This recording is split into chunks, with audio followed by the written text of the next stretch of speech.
दिनैनि बे दुलाराय बर' फरायसा आफादनि 57थि बोसोरारि जथुम्माजों लोब्बा लाखिनानै खुंनाय बे गेवलां मेलखौ दैदेनलांनाय जों बयनिबो सिबिजाथाव आफादगिरि दुलाराय बर' फरायसा आफादनि मुस्रि दिपेन बर' दिनै जोंनि गेजेराव नुजाफैनो हानाय जोंनि आसामनि मन्त्रि मानव गेदेर मुस्रि उरखाव गोरा ब्रह्म आरो मुस्रि अतुल बरा जोंनि गेजेराव नुजाफैनो हानाय जोंनि उदालगुरि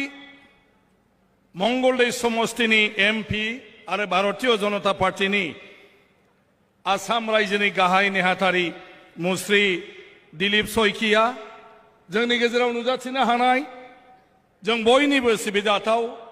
जोंनि दुलाराय बर' थुनलाइ आफादनि आफादगिरि मानव गेदेर मुस्रि सुरत नार्जारि जोंनि मानव गेदेर राज्य सभानि एमपि मुस्रि रेनगोरा नार्जारि लकसभानि एमपि मुस्रि जयन्त बसुमतारी कार्बि आंलंनि जोंनि सीएम मुस्रि तुलिराम आरो जोंहा दुलाराय बर' फरायसा आफादनि एडभाइजार दं मानव गेदेर मुस्रि खुंख्रा सरगियारि आरो जोंनि गेजेराव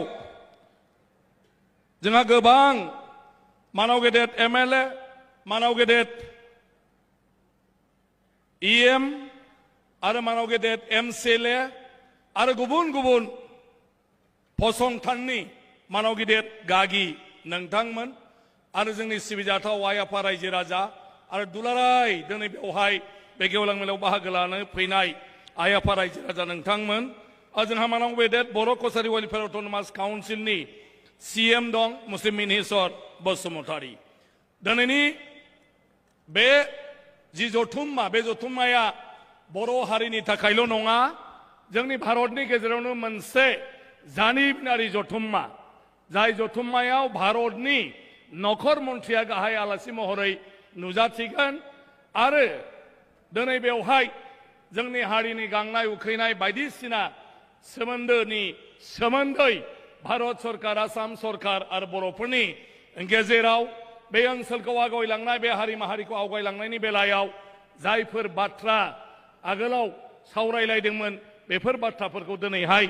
बेवहाय बिथांमोनहा बिबुंथि लाखिलांगोन आरो आं सानो दिनै बे मोगा मोगि लोगो मोनलायनाय आरो जोंनि नखर मन्थ्रिनि नुजाथिनायनि गेजेरजों जोंनि हास्थायनाय जोंनि साननाय लुबैनाया थारैनो जोङो जेरैबायदि लुबैदों बियो मोगथां महर मोननायाव गोबां जोंखौ मुलाम्फा खालामगोन बेखौ आं मिजिंथिदों जों बयबो मोनथिगौ बर'फोरनि थामोनथा रैखाथिनि थाखाय जुदिअ बर'नि गुबुन गुबुन आफादफ्रा गुबुन गुबुन समाव हाबा मावबोनानै बे हारिखौ राव थुनलाइ हारिमु बायदि बिथिङाव गायसनबोदोंब्लाबो बेनि गेजेराव दुलाराय बर' फरायसा आफादा बड'फा उपेन्द्रनाथ ब्रह्मनि दैदेननायाव 1987 मायथाइनिफ्राय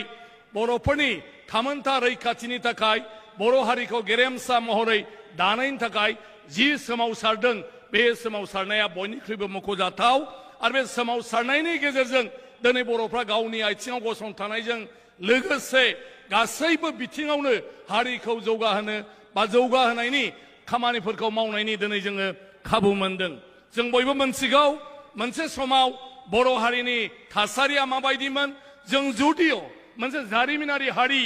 बे बुहुमनिनो गुदि सुबुंफोरनि गेजेराव जों मोनसे जोंनि राव हारिमु थुनलाइ बेफोरो जोंनि जायफोर गोजामथार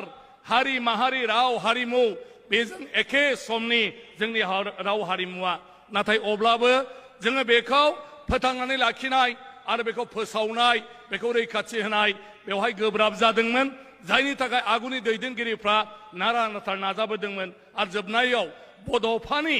नाजानाय बड'फानि दैदेननाय बड'फानि जोंखौ फोरोंनाय आरो बड'फानि जि सोमावसारनाय बे सोमावसारनायनि गेजेरजों दिनै बर'फ्रा बेफोर गासैबो बिथिङावनो आवगायलांनायनि दिनै खाबुखौ मोनदों जों दिनै बुंनो हायो जोंहा सानैसोल' मोनसे समाव एमएलए दंमोन बिसोरबो बिधान सभायाव खोथा बुंनायनि खुनु खाबुखौनो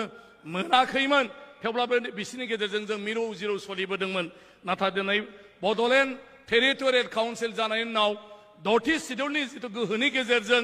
जों दिनै जों गावनो बे बड'लेण्डआव हारिनि राव हारिमु थुनलाइनि अनगाबो सोलोंथाइ समाजखान्थि राजखान्थि बायदिसिना बिथिङाव खामानि मावनायनि थाखाय गाव हारसिंनो बिथांखि लानानै जों बायदिसिना हाबाफारि आरो बायदिसिना मावफारि लानानै जों खामानि मावनो हानाय गोहोखौ मोननायनि उनाव जोंनि गेजेराव दिनै गासिबो बिथिङावनो मोनसे जौगासारनाय फैदों। दिनै बड'लेण्डनि बायह्रायावबो बर' कसारि वेलफेयार अट'नमास काउन्सिला गायसनजानायनि उनाव बेवहाय थानाय बर'फोरनि इयुना दिनैहाय गाव गावनि थामोनथा रैखाथिनि थाखाय जोंनि हारिमु राव धोरोम खान्थि आसार खान्थि सोलोंथाइ समाजखान्थि बायदिसिना बिथिङाव जोङो मोजाङैनो आवगायलांनाय बिनि थाखाय खामानि मावलांनाय बे खाबुआ दिनै जोंनि गेजेराव सौफैबाय। बिनि बादैबो बुहुमनि बर'फ्रा दिनै खौसे जानायनि उनाव बुहुमनि गुबुन गुबुन जायगायावबो बर'फ्रा दिनै लासै लासै मान मर्यादा दिनै मोनगासिनो दं। नेपालावनो जा बांलादेशआवनो जा एबा जोंनि गुबुन गुबुन भारतनि रायजोफ्रावनो जा दिनै बयनिफ्रायबो जोङो मोनसे स्वीकृति मोनदों, दिनै मोनसे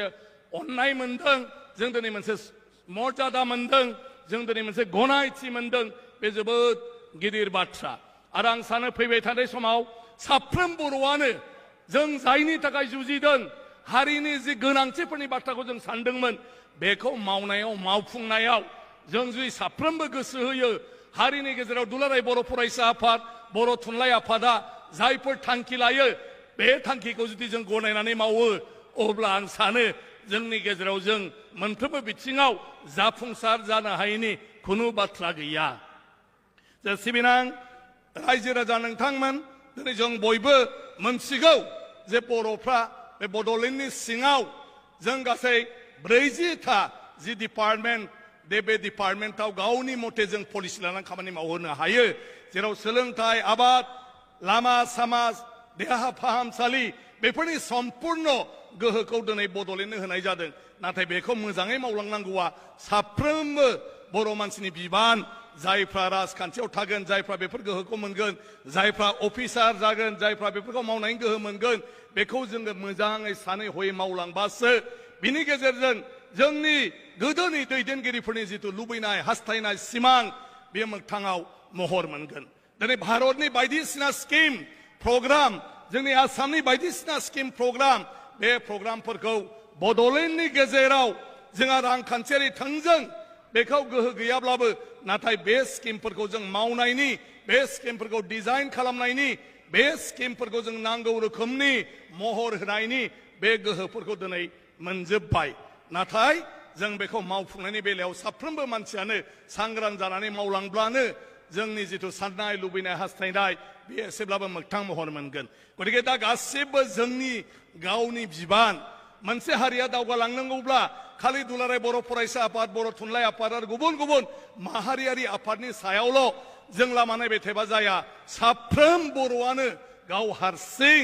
गावनि मोनसे नाजानाय थानांगौ। जोंनि समाजाव लेखा गोरोंनि थाखाय जों बयबो सावरायबाय थायो मारै जोंनि समाजा जेब्लायबो फरायनायनि गेजेरजों साफा साफा मोजां अफिसार जानो हायो, गावखौ गायसननो हायो। नाथाय बेफोरनि बेलायाव जोंनि गथ' गथाया जुदि लेखा गोरों जानांगौब्ला अब्ला जोंनि साफ्रोम गथ' गोनां बिमा बिफाहा निजस्व मोनसे सेस्था थानांगोन, नाजानाय थानांगोन। कुनु स्कुल कलेज कुनु इउनिभार्सिटि कुनु सरकारनि पलिसिया जोंनि फिसा फिसौखौ लेखा गोरों खालामनो हाया। अदेबानि साफ्रोम बिमा बिफाया जुदि गावनि फिसाखौ गिदिर मानसि खालामथारनो, डाक्टार खालामथारनो, इन्जिनियार खालामथारनो होननानै बेबस्था लायोब्ला ओरैबायदि मोनसेबो न'खर थाया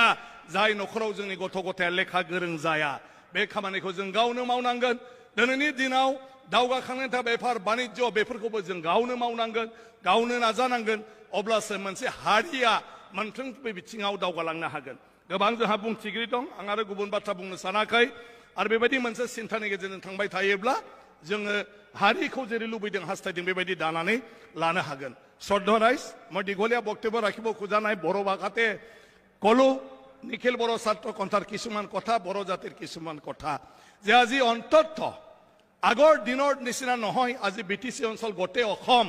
অসমত প্ৰত্যেকজন নাগৰিকৰ কাৰণে